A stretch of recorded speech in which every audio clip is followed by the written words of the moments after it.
Hello, everyone. Thank you for being here tonight with us. Tonight, we are holding Migrant Woman Reality Watch number 38. And for the new arrivals and for the people who are just watching us for the first time, Migrant Woman Reality Watch is a series of live interviews that we do at the European Network of Migrant Women. We really try to showcase the voices of migrant women, not only in Europe, but also worldwide. And depending on what is catching your attention or where we want to tackle, we invite several different women. Women can also propose themselves and propose a topic, and then we decide collectively with the team if it's relevant for our work. But tonight we have a very special guest with us, Alison Wilson. Many of you have heard about Alison because she just launched her new documentary called Exit, and this is precisely why we invited Alison. We wanted to make sure that her documentary gets the maximum reach, but also because her documentary talks about trafficking in women, prostituted women, and this is something that is very close to our hearts. Because we are a migrant woman-led network, and as we all know, migrant women and girls are overwhelmingly represented both in prostitution, but also in trafficking. So welcome, Alison. Thank you for being with us tonight. Awesome. It's a pleasure. Thank you. Alison is joining us from Spain, but Alison is actually an Australian filmmaker. Tonight we're going to be talking about her documentary Exit, but this is really not the first documentary that Alison has produced, because she's also a writer, an activist, and a political scientist. Alison has also worked in the NGO sector for more than 15 years now as a communication strategist, but she has made the move over to documentary film 5 years ago after studying film in London and Spain. So before we start, I also just want to let our audience know that this is being live streamed right now. So you are watching a live stream. All of our Migrant Woman Reality Watch episodes, they go onto our YouTube channel.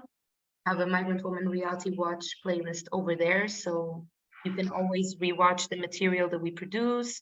You can also share with your allies, with your networks, with your friends, with your colleagues, or even with other organizations that you think might find our work useful and inspiring. So yes, thank you, Alison, for being here again. It was a long time coming that we had this migrant woman. I know, wasn't it? COVID, sickness, travel. It was. Both Alison and I went through some, some bumps on the road, but tonight we're prepared to do this. So yeah, without further delay, I if you could just present yourself in any words that you choose to the audience, so they know who they are watching tonight. All right. Well, you gave me a very good introduction there. I've worked in the not-for-profit sector most of my life, mostly in migration and the refugee sector. My last role in Australia was addressing racism, which was a big job. Anyway, it was I've worked for large organizations, grassroots organizations.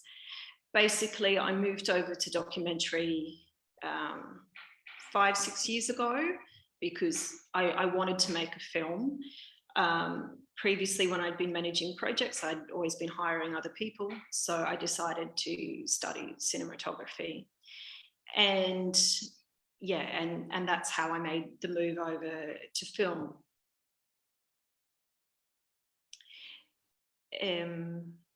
So did you want to know a little bit about how I came to make Exit? Yes, that would that was the first part of the questions. We wanted to hear about your new documentary Exit, what is about, and mainly what was the thought process behind it. So you could explain that a little bit. All right. Well, basically, I had traveled to Spain in my 20s, and I had been quite shocked about the amount of prostitution that I saw. I remember going back home and saying to one of my friends, "Oh, you didn't tell me how bad the prostitution was. It was everywhere." And she was like, "Yeah, I know." Then I moved back here in my late 30s, And we moved to a town called Cassiter Fells, and Cassiter Fells is somewhere where the football players live from Barca FC. It has a quick connection to Barcelona. It looks like your cozy, coastal town, but Cassiter Fells had actually been the location where the two largest macro brothels in Spain were, Saratoga and Riviera. And these two brothels, I learned, they were closed down because of police corruption, and there were also cases of migrant minors in these brothels. They found two 15-year-old girls. So I had heard about that. I'd seen these big closed down macro brothels, as we call them in Spain. And I used to cycle along the C32 highway, which everyone uses all through Catalonia. You can, I don't know how many kilometers it is, but basically you jump on the C32, you can head to France, you can head, wherever you need to go.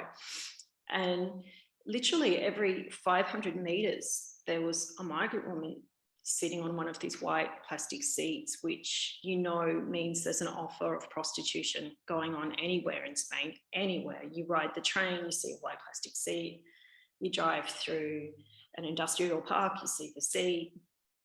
For example, I was driving through Almeria, you see them outside the greenhouses. It's terrible. Anyway, and I'd stop and I'd say something to them in English or Spanish, and they wouldn't have any language skills. And a couple of girls in particular, I noticed every day there was a different car, but the same guy. Then I also started noticing something we have here in Spain, the pisos, like the clandestine apartments. I started noticing that they were everywhere. Then the breaking point for me, I was looking for a ludoteca, somewhere to leave my child for a few hours while I went to do some work or some errands. And I started speaking to this woman. I said, those two very big brothels, what happened with those? And she was like, oh yeah, it was so bad when that closed down. I was like waiting to hear something else. And she said, we used to have a dry cleaner's store and we made so much money because all the girls were bringing their clothes there.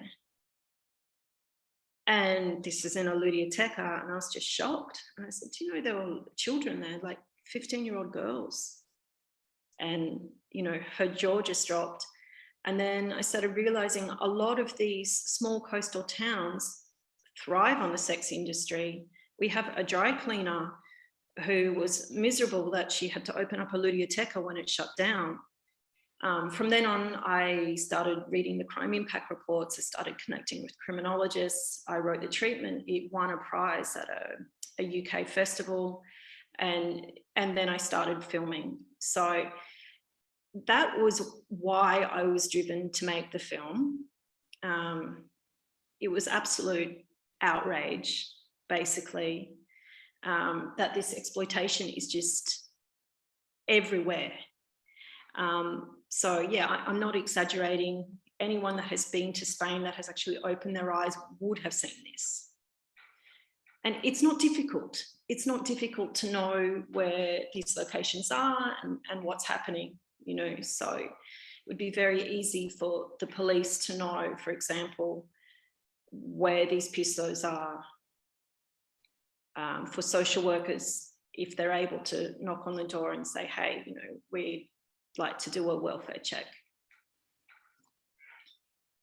It's a very interesting point that you bring, because from what I've noticed from, civil society discourse, or even, pro-prostitution lobbies and people, but also just people who don't really have an opinion, is that they don't really realize that the system of the prostitution is a system, and that's why in the abolitionist movement we call it system of prostitution.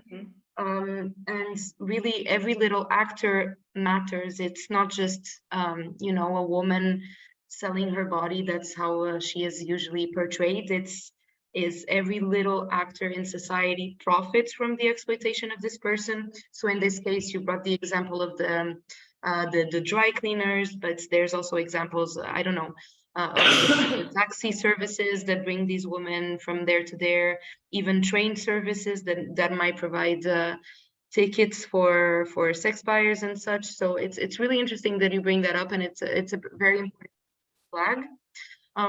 Because when we talk about prostitution, or we just have the typical image of a woman, prostitution has the face of a woman, but there's just such an organized system behind. And yes, thank you for flagging that out.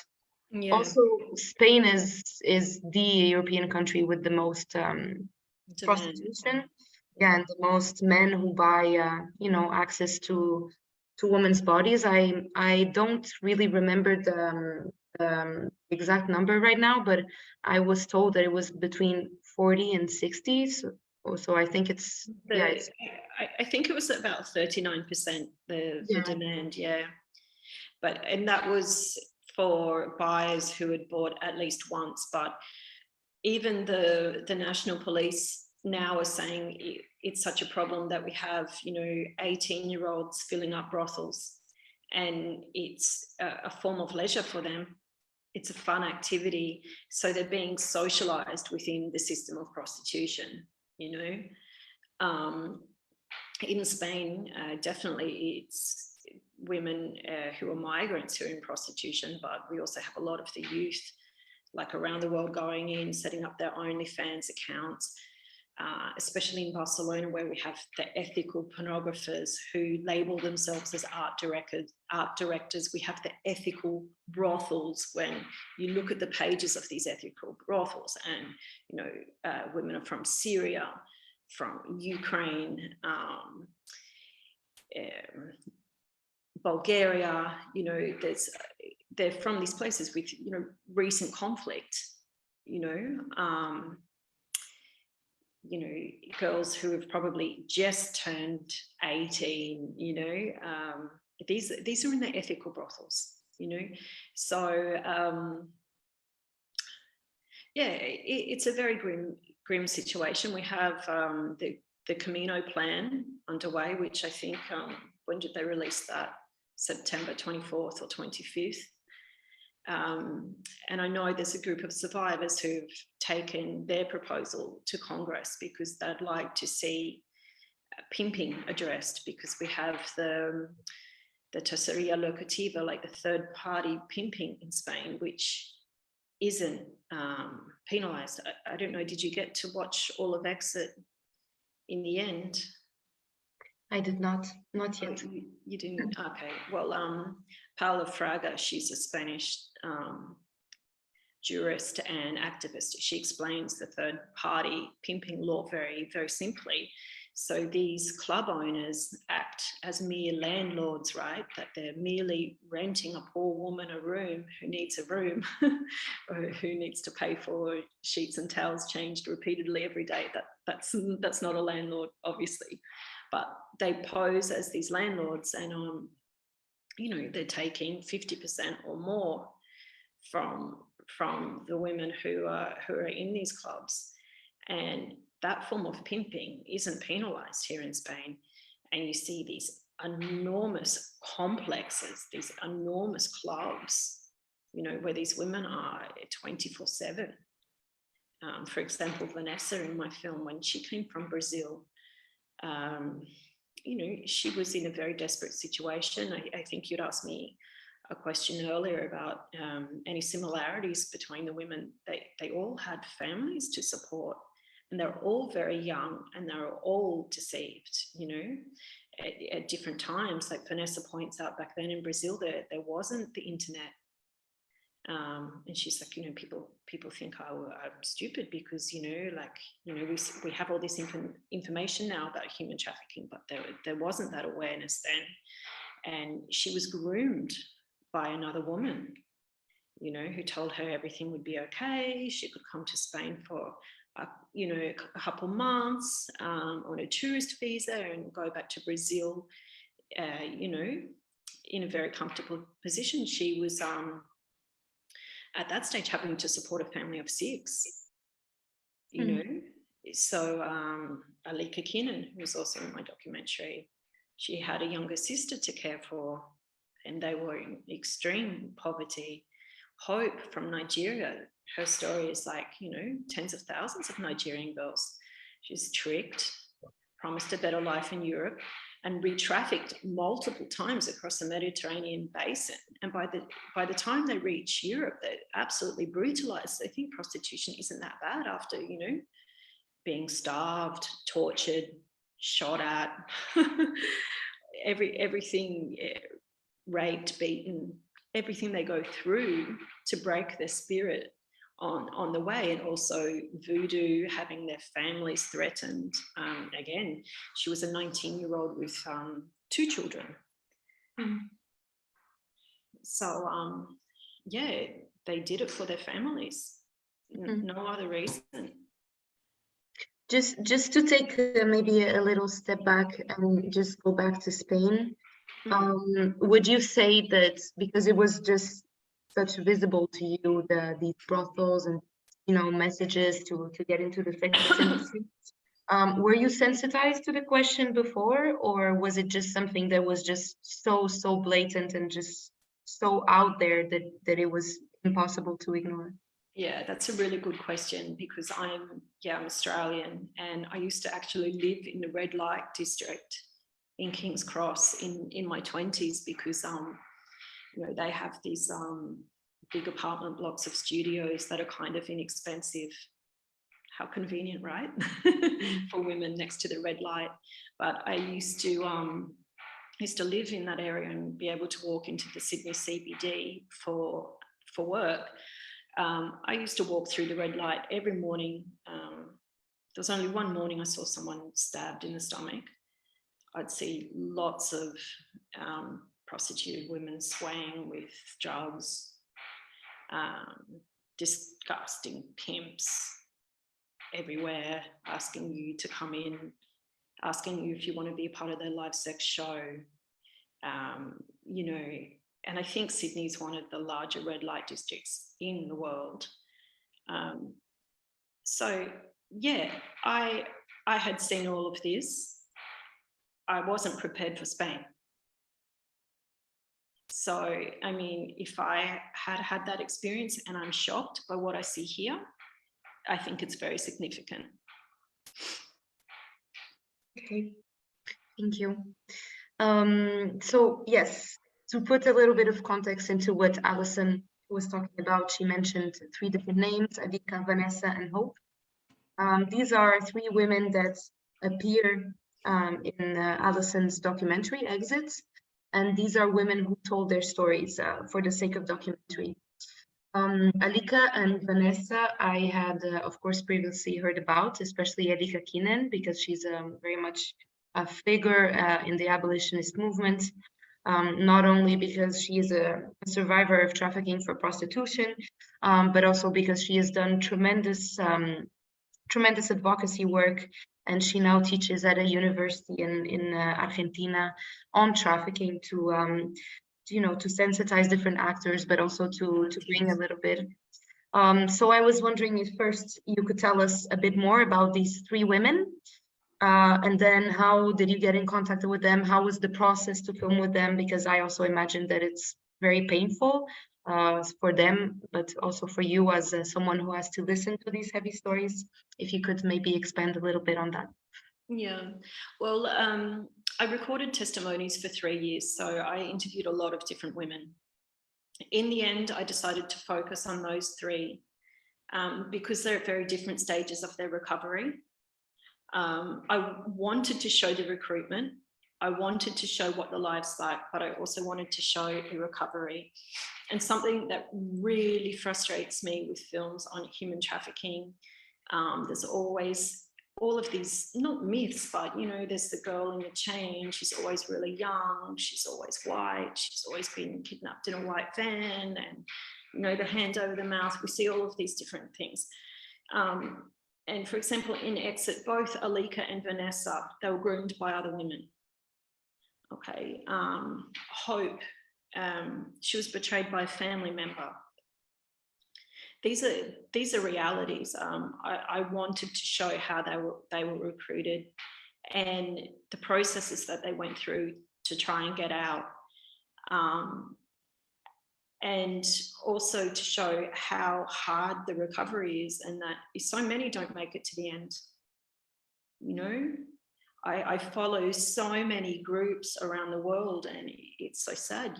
You see people publishing, you know, we lost another sister today to depression, to drug addiction, to, you know, all of these things that do affect women in prostitution, because, you know, a lot start taking drugs to cope with the trauma, or, you know, in the case of Vanessa, they're forced to sell drugs because, you know, there's an enormous amount of cocaine moving through the brothels in Spain. Or, you know, they start drinking to numb themselves from the mental and the physical violence, you know. Another thing as well, I didn't want to show any nudity. I didn't want to show anything graphic. I think, again, going back to my frustrations with human trafficking films, people are really fascinated with the crime, but they don't want to see like the other side, like the recovery, you know, because it's not exciting for them. Also, I have, except for Hope, I have older migrant women in my film that have been spat out by society. It's not one of these commercial films that you'll see like Hot Girls Do Porn or something that people get really gripped to. You know, I really, really wanted people to think. We have Alika, who is on the other side. Clearly, she shows, you know, everyone what is possible, but we also get the enormity of the work that it's taken her, you know. Vanessa's still clawing her way out, you know. It's still very recent for her to exit. And her two girls are inside the system. Well, one has been rescued, the other one is still inside the system of prostitution. So that's something else you see in the film. Hope is still in debt. You know, once they get to Europe, they're stung with an enormous debt that they have to pay off this debt, and they've got 2 or 3 years to pay off this enormous debt. And if you don't pay off that debt, something's going to happen to your family. And then the 3 women are the majority of the film, and then I have a few experts supporting their testimonies through there, but most of the film focuses on the 3 women. So sorry, there's always a few points to cover. So sorry if I went down some different rabbit holes there, but yeah, it's okay. Things intersect. Yeah, I mean, that's the log line, you know, exit, you know, a journey out of the heart of human trafficking, because, you know, Hope is recruited from Benin, which is considered the heart of human trafficking in Nigeria. You know, they all have to get out of these very complicated networks where, you know, they're abused, they're slugged with debt, you know, they have their passports taken, or in the case of Hope's, a passport created. You know, she had no idea what a passport was. And finally, when she had made it to Europe, like many other Nigerian girls, she was recruited in, I'm giving away all my film here, but she was recruited in a migrant reception centre. And we know 50% of trafficking victims have the chance to be re-trafficked again. You know, and we see that multiple times with the Nigerian girls, you know, and, you know, getting out of this stigma of vulnerability is very hard for them, you know. So yeah, it was very painful as well. Very painful for me as a parent to make the film. When you see, you know, the children and the babies as secondary victims of this crime, you know, like so many Nigerian girls are arriving to Spain pregnant or with babies, and these babies are a result of rape. Mm-hmm. You know, I was with a social worker one day, and she'd just come back from meeting with a young Nigerian girl who had given birth to a 1 kilo baby. you know, a 17-year-old girl, she's absolutely terrified herself, you know.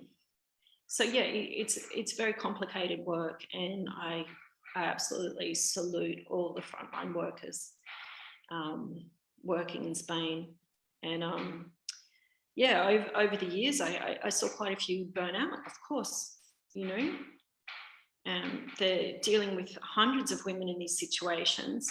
They've got very few placements for reinsertion programs, and the reinsertion programs serve to a degree, you know. Yeah, it's very complicated. So that's why I think, especially Metges del Món, they're meeting, that's Médicos del Mundo in Catalan. They're working closely with some partners in Madrid on the Camino plan, and you know what that will mean for the women that they serve, you know. So I have some educational screenings coming up, so they'll be joining me on the panel there to explain their work as well. So yeah, I met some great people. I've met some incredible people, some really horrible people as well making this film, but I think everyone's working tremendously hard. Yeah. You mentioned before that, you know, the comment element before, is that they were deceived. They come out of poverty. They've been, you know, tricked. Some of them thinking that they would have a better future when they're coming to Europe. What can you identify other elements that you see in common between these women? If not, it's totally fine. I was just wondering also for the audience that may or may not be so sensitized to the issue. Well, I mean, I saw, like, with the Romanian networks, I mean, they had a different operation. It was mostly like the lover boy techniques. You know, obviously in countries where there's a lot of poverty, they know what areas to go to look. The recruiters are constantly changing and traffickers are changing their strategies, aren't they? Like, they're changing their dynamics. I mean, all of the women were in a vulnerable situation. I mean, I can compare it to Australia. This isn't any different to when I was at university, and girls would have, like, you know, a high student debt, but they would say, I'm going to be a VIP escort, you know. Debt and poverty are a massive coercive factor for women entering prostitution. Even if they, you know, go into it, they don't know exactly what it's going to be, and it takes them a really long time to get out, you know. Yeah, there are all of these sorry, mosquito, these vulnerability factors, you know. Also, like Brazil, you know, I know Portuguese and Spanish is a bit similar, but, you know, coming to a country not having the language, the Nigerian networks, they don't have the language as well. Like, they're very easy to deceive. Another thing, women, a lot of the time they told me they did not know where they were, because, you know, the club would be closed all the time. And they said they had to be there 24/7, you know. And they do their best not to let these women know where they're going, you know. And first they'll be nice, oh yeah, you know, don't worry, it's not too far, and you know, they try and keep them in the dark as much as possible. And when they're not being kept in the dark, there's, you know, violence. And, you know, they have their family's details too, don't they? Right? I mean, I know what I would do for my family. I can't imagine the pressure that they're under. Mm-hmm. I mean, groomers and traffickers and sex buyers, they know that, you know, that's the last resort for a woman. We will. Yeah, exactly. Our body will always be exploitable, and because of our sex, it's always going to be, you know, a possible solution for us women and many even girls. So it's just, yeah, they prey upon that. Yeah, they're absolute predators. Absolutely. Moving on to maybe a positive aspect of your documentary, I was wondering, since the sex industry is so rampant in Spain, I was wondering how well was it received? Was there interest? And if you could do then the jump to the countries where you've been presenting your documentary, and if you've been received well in some spaces, if you haven't in others, if you could just let us know about that. Well, Spain is difficult. I mean, obviously there's a really strong feminist network here, but it's divided. And I do have some screenings coming up in various like equality departments around Spain, but they're mostly with towns that have PSOE, the socialist government who support the law, right? Recently, there was a screening in, I won't go into it. I won't say where, but yeah, let's just say it was strange. And I knew there was a lot of opposition to the film because a feminist network had asked for it to be screened. But this particular Ayuntamiento, this city council, did the best they could to bury it. I have one coming up in Viladecans, another Catalan town next week, another one in Gavà, another Catalan town on the 24th, another on the 25th in St. Pere Ribes. So these are all towns out of Barcelona. Unsurprisingly, I haven't had any interest in Barcelona because it's the cradle of sex work in Spain. Madrid, there's a strong feminist network too, but yeah, I guess in Spain, it's still quite a controversial film, right? And it's not a commercial film either. The Spanish version has been narrated by Leticia de Lara, who she's quite well known here in Spain. She's a very known abolitionist actress. So that has helped a little bit, I think. Some areas where maybe it's hard to motivate people to see the film, that could possibly help. The English version is narrated by Sarah Lynn Dawson. She's a British actress in America, and she's really, really supportive of the film. Reception globally, well, I recently screened at Femmes in Resistance in France, in Paris, which was great. We have some more screenings coming up next year. I won't say too much about that yet, but there'll be many more. Sweden, there's been 3 selections, which I'm not surprised because they've had the Nordic model for a long time. I think there has been a mentality change. I think maybe the people are a little bit more conscious. I don't know. It's screening in Scotland this Saturday at Macrobert Centre inside the University of Stirling. So that's good. It's a documentary festival.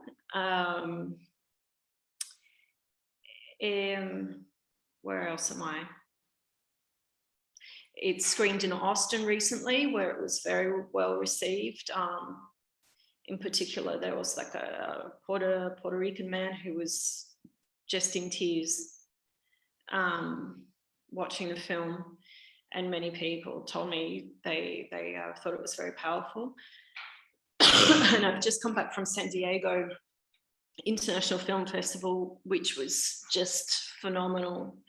The support there was amazing. The local district attorney opened up the film. She told me she loved it, that she'd watched it twice. When she was introducing the film, she drew lots of parallels between what is happening in San Diego and what is happening in Spain. Then Monica Dean moderated the panel. Afterwards, she was with NBC.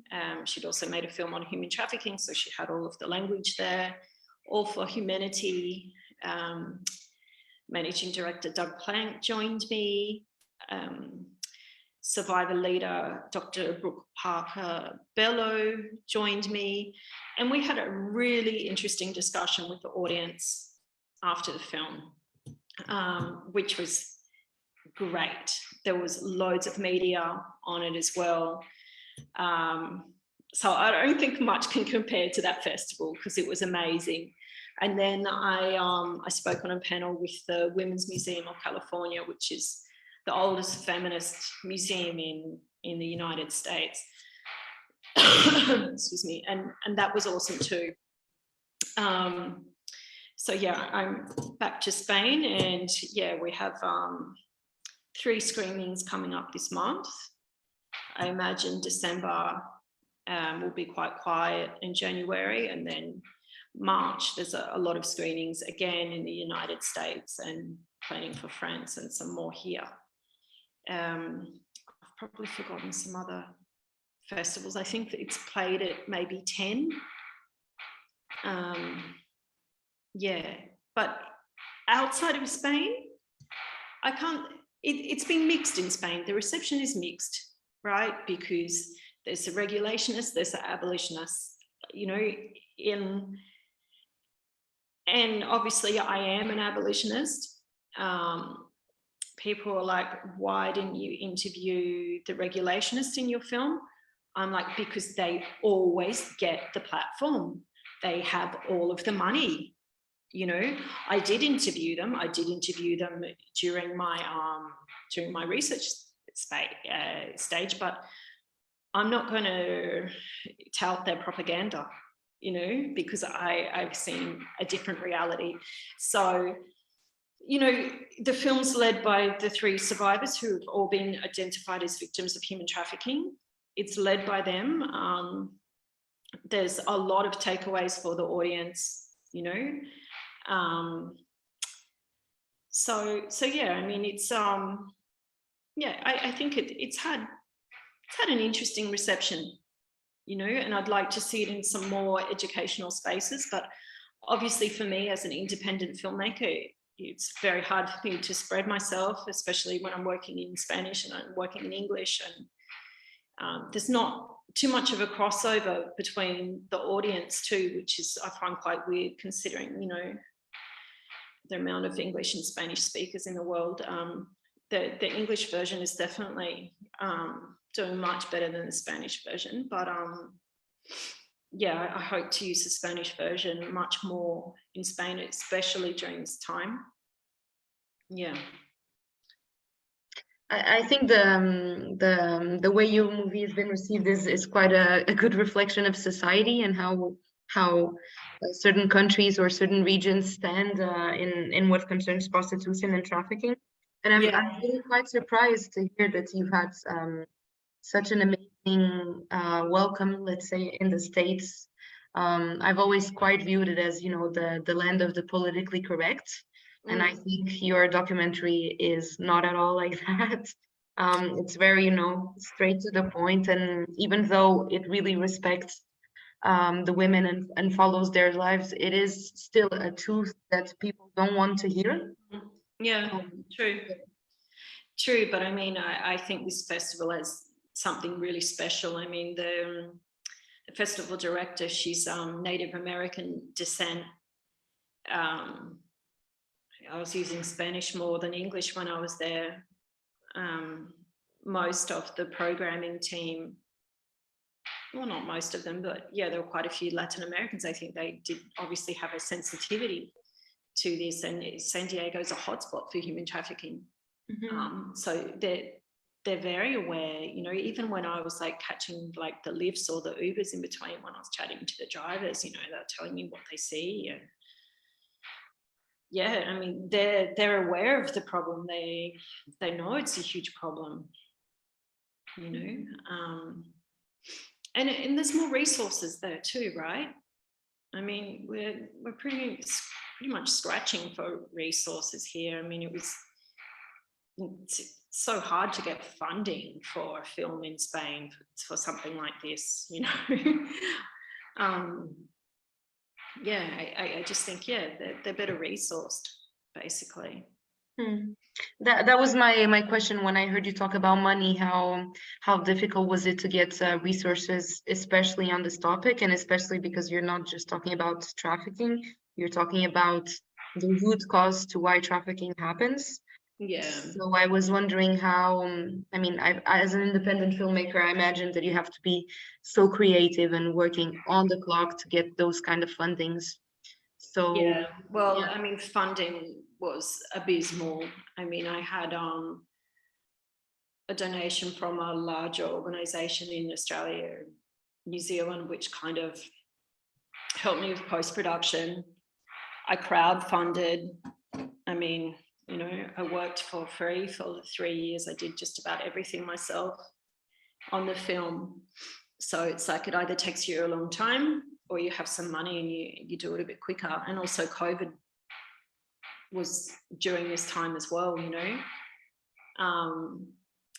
My next film I have funding for, so I've learned a thing or two, but I mean, I couldn't really get funding from the Spanish state to make a film like this, you know. Also, I'm a resident. I was fairly new to the country as well when I started making this film. So yeah, I'm better equipped now to fundraise for my next film. I've learned a little bit, but yeah, it was the survivors and the allies who dipped in their pocket and helped me fund this film. You know, they were all like, thanks for doing it, you know, and that pushed me along as well. But I'm also the type of person, once I start something, I can't stop, unfortunately. Can be good and bad. But yeah, it was really hard because, like I said before, it's not a sensational film. It's not a commercial film, you know. I mean, it's largely about the recovery of these women who've been exploited and spat out. I did have a producer in the US at one stage, and we were just going in totally different directions. So I was like, no, that's not what I want. Like I was talking before about not wanting nudity or graphic scenes, and he wanted to put all these hooks in the film. I'm like, no. So anyway, I'm happy with the film. You know, if I had more money, I'm sure it could have been much better, the production quality, but the narrative's there. The women who participated are really happy with it, you know. And that's so important because Yeah, their that's happy with image it. is so utilized and so much re-exploited in so many ways. Yeah, That's very exactly. important. I guess too, because, you know, like I'm not this big commercial production company. Most of the time it was just me and my camera, you know.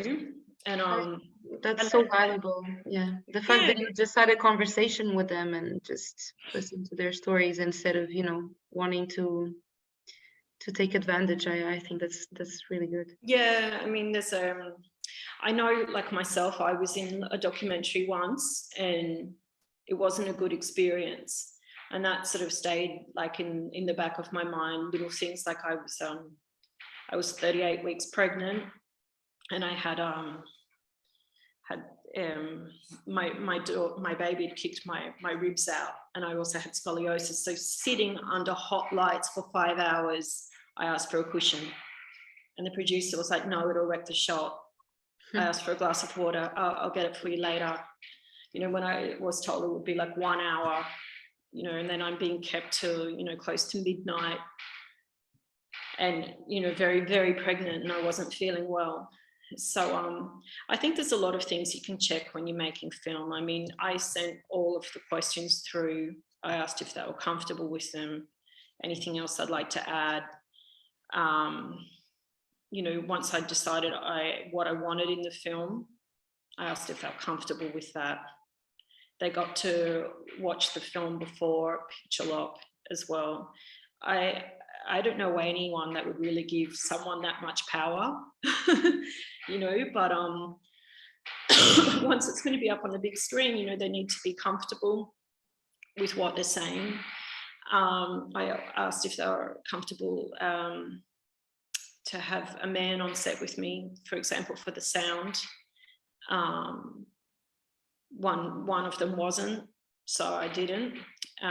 But only two occasions out of the 3 years did I ever have anyone helping me when I was recording, when I was filming. Yeah, we braked like every hour. You know, I got to know them before we interviewed, you know. Some of them, I spent like, you know, weeks or months getting to know them, you know, before we actually started filming, you know. So, yeah, I mean, you can do that. You can, you know.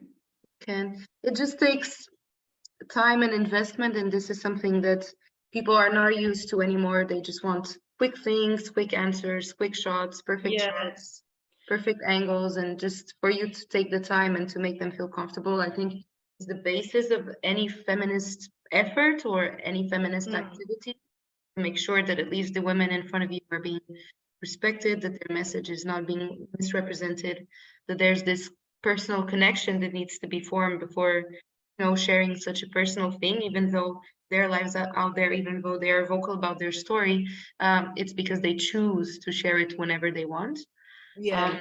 So yeah, I think it's just, I was just about to ask you, what do you think are the necessary conditions, or what would you say to another filmmaker who is delving on the topic and wants to approach this in an ethical and respectful way? Yeah, well, I mean, I also think filmmakers need some support too, because you're hearing a lot of this stuff. So I think filmmakers need to process that with someone, if they can, preferably a psychologist. I did have a psychologist on set with me as well. For Hope, I had a psychologist with me because, you know, if you start pulling that thread, anything could happen. And we had discussed our limitations before we started filming. I haven't met anyone who's had a psychologist on set or filming location.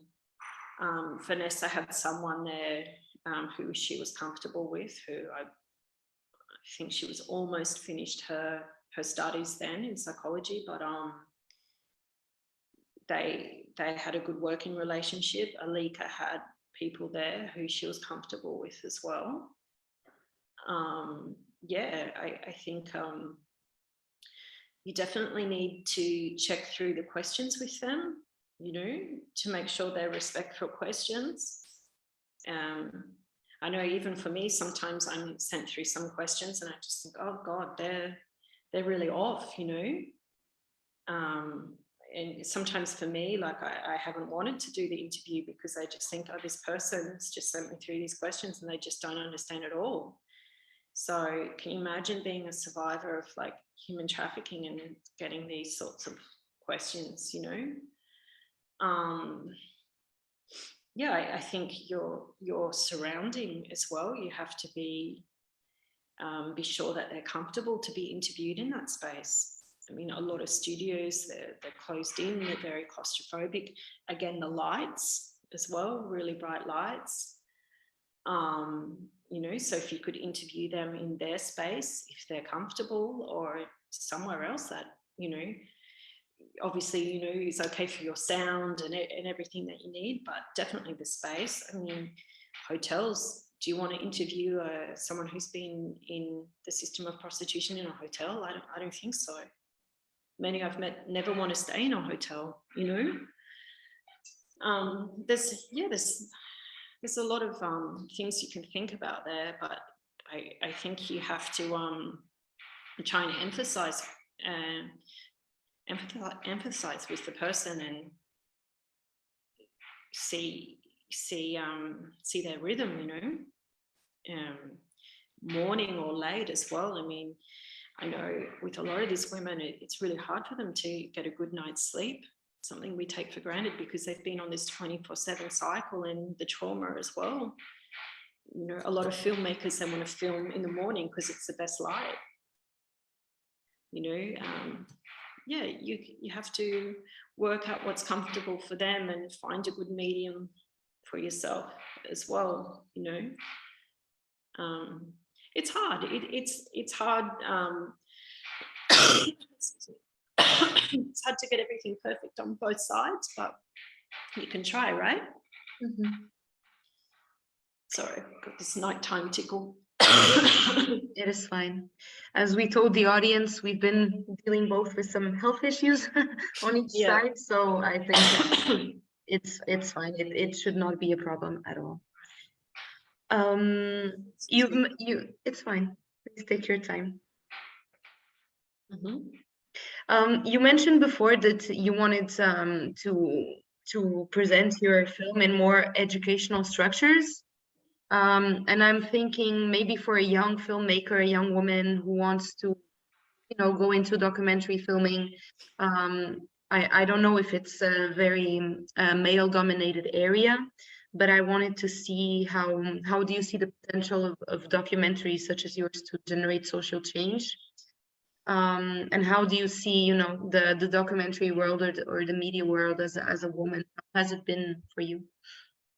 Oh no, I think it's very, very hard for women, and it's known, like, men get majority of the funding. It's very hard, and this is something we talked about in San Diego with the Women's Museum of California.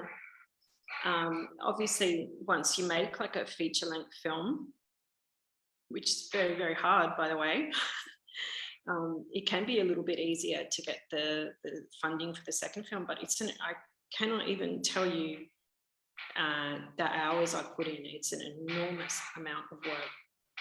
And I think if I knew how much work it would have been, I'm not sure I would have done it.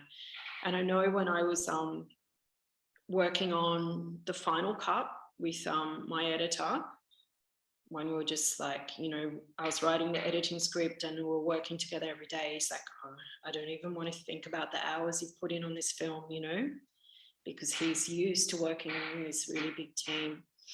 And, maybe spending 4 months with a big team putting together a documentary.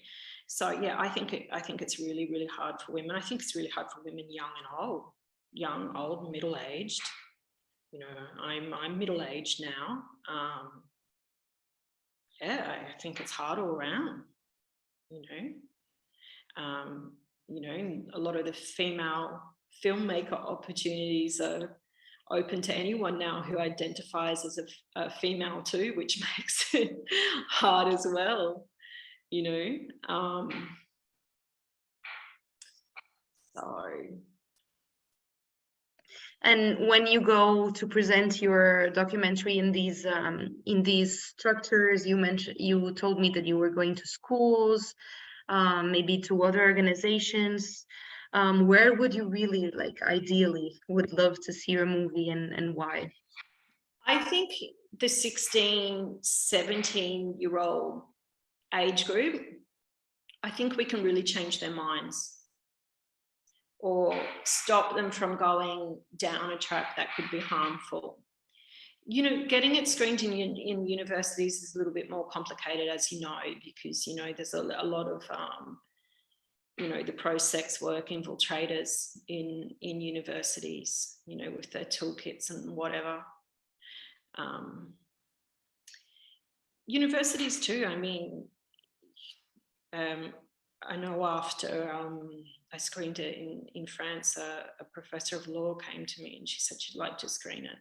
She was like, that would be like a really interesting film for my students, and I think it's a social justice film. It's also an educational film, but it's also a doco-drama, and I just think after anyone sees a film, if they go home and they say it's something to whoever they're living with or their colleague, or that a conversation is the start of change, right? And if there's many conversations going on, I know I've learned a lot the last 3-4 years with the film. Even if I personally think that even if you don't see the real life impact of your film, I think still that it's a film done by a woman, about a subject that is very important for women, and that will stay in history for women to see. Even if you, I mean, I imagine as a filmmaker you would like it to be in a lot of platforms and for it to be watched by the maximum of people. But just this is just my feminist brain thinking that it's just such a good movie for the archives, you know, for the work of women. Like you were saying, it's such a difficult industry to be in, and there's not. Yeah, it's such a sexist industry. Some of the things I've had like said to me, I just can't believe, you know. But I mean, there'll always be someone who thinks they can do it better, or who thinks you can't do it, you know, or tries to like push you back in some way. You just have to keep going, right? Yeah. And congratulations for making it to so many film festivals. That is very big. Thank you. So we'll be done with those soon, and then I can put it online. Amazing. That was actually my last question. What is next for you in your life, and how can we support your movie? And maybe if you are doing some work with the survivors that you have met, how can we support your movie here in Europe? And yeah, what do we have to look forward to from yourself? Well, I mean, there's you know, I'm probably the most active on Twitter. I'm forcing myself to use all of the other platforms. If you want to visit the website, there's loads of information on the website. You know, for me, I've got a soft spot for grassroots organizations. If there's anyone that wants to get in contact, you know, interested in screening the film, yeah, I'm all ears. You know, there is an English version and there is a Spanish version as well. So so yeah, there's a lot of potential there. I'm speaking with distributors at the moment. So I think once I finish with the film, with the film festival circuit, I'll try and get it on a few different platforms where it's quite accessible for more people. But yeah, I mean, I love the educational spaces where I can meet different organizations and, you know, they can give their local experience. Like I was mentioning in San Diego, there were the parallels, very clear parallels between what was happening in San Diego and what's happening in Spain. So yeah. All right. Thank you, Alison. Thank you so much for coming here. Yeah, you're very welcome. Thank you. I've been looking forward to this, because it's taken us a few weeks to get here, but I've been looking forward to it. Yeah, as an organization, we were very much interested in hearing about the movie. Obviously, it's a movie that will very much interest our members, who are also migrant women-led organizations in Europe, and hopefully they can also use out and how it is distributed. But I know of many women who are very much interested in this. There was just a comment on our Facebook where the live is being live streamed, of this woman who wants to use the movie with her students here in Brussels. So I think that there is a real interest, because there is a lot of urgency to tackle these issues and to have material that is not stereotyped, like you were mentioning before, and that does not re-traumatize the woman even further. So I can say, at least from the feminist movement and from our allies, that there is real interest in this movie and when it will come out, and I'm really looking forward for the maximum people to watch it. Yeah, that's awesome. Yeah, someone was mentioning to me Brazil, that they're starting to talk about human trafficking in churches and, you know, those sorts of spaces. Yeah, big cities, small towns, classrooms, everywhere's equally important, right? Anywhere in the world, because it happens everywhere. So yeah,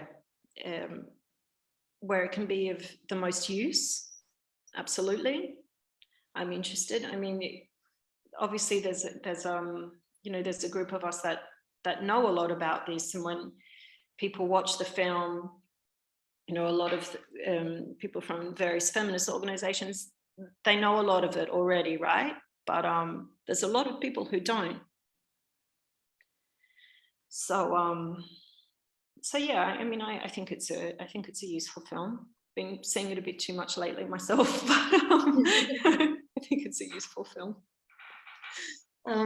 For those watching us right now, this conversation will be uploaded onto our YouTube channel.